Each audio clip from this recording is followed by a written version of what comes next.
Josh. So we're here at Liberty Lands Park. It's gorgeous and one of the most prominent spots in Northern Liberties, which is exciting.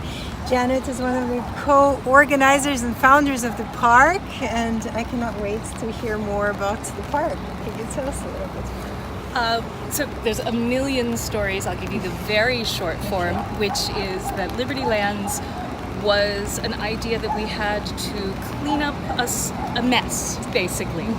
The neighborhood had been given a building, a tannery building that we planned to renovate, but it was falling down and the city tore it down right after we took possession of it. So between it being barren land, which we had a lot of at the time in the neighborhood, and the fact that there was a huge lien on it for the cost of tearing it down, we assumed the city would take it back from us, and we basically decided to make it pretty as long as we had it, because we thought it would take a couple of years. But we also thought that once neighbors have built a park somewhere, it's very hard to take it back, and that's eventually what happened. We put a lot of effort into planting trees and calling it a park, and after a few years, the city was able to recognize that we'd made something beautiful and we should be able to keep it. So we own it free and clear at this point. It's owned by the neighborhood. Oh, it's beautiful. It's gorgeous.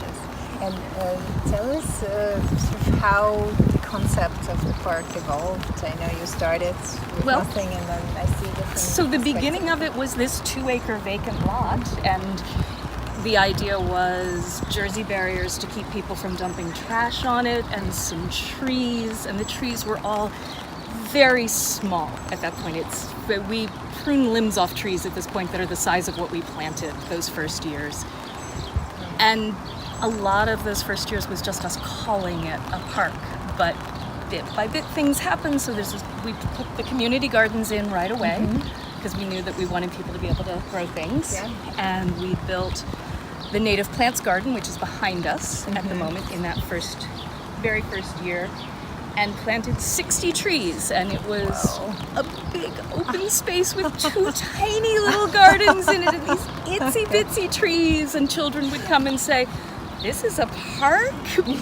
But we said we needed a playground, and we put the money together to build the playground equipment, and then we built more gardens, and things just kind of happened. And so now it has 5 pieces of playground equipment, about 140 trees in all, 30 community garden plots. I think at this point we have 7 public gardens that are flower gardens and food gardens, and what we call the pet cemetery, because it felt good to centralize the various pet bodies that were showing up.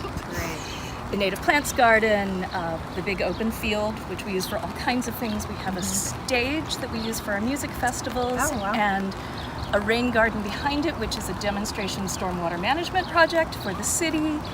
And there's probably more, but that's all I can think of at the moment.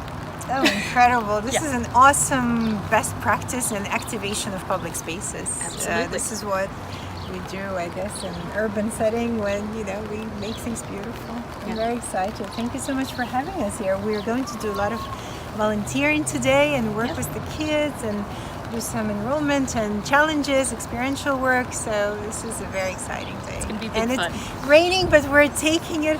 We needed the rain, so it's a good thing. Thanks, Josh. All right.